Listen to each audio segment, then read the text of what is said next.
Murag ka ng awod.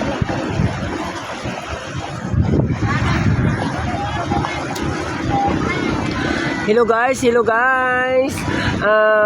Ito po ngayon ang nangyayari. Marami po na stranded na mga sasakyan dito po sa kahabaan ng highway papuntang Pikit. So ito po guys. Ang nangyayari ngayon. So yan po, kadami. Ang tagal po naming nakaalis.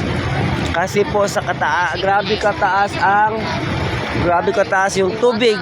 So ayan guys ang nangyayari ganyan dito sa kahabaan ng National Highway papuntang Pikit. Yan. Yan po ang aming mga kasamahan. Pero grabe po ang guys, grabe po ang taas ng tubig simula pa kaninang umaga. So hindi namin alam pagdating doon sa dulo kasi nandoon din ang karagsaan din ng tubig kasi mas malalim daw talaga doon na hindi daw makadaan pa ang sasakyan.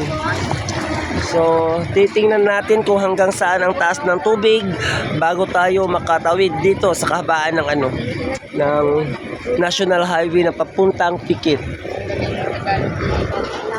So guys, let's watch this.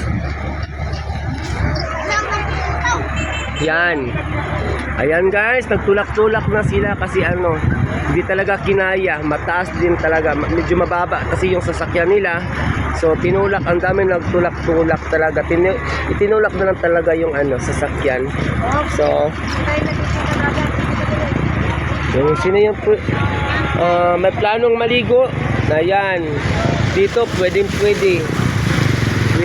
kayo dito maligo.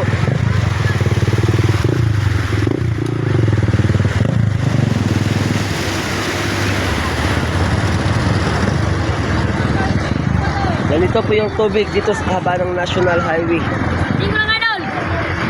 Siko. Yan.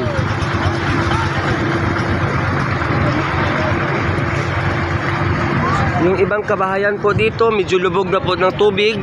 So, yan, medyo mataas talaga ang nito ng tubig.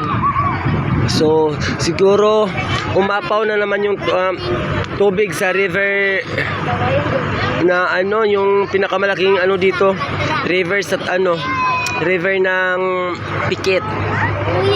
So, ayan guys. Ang tubig medyo mahaba po talaga, medyo mataas po talaga. So iwan natin doon mamaya kasi mataas daw ang tubig.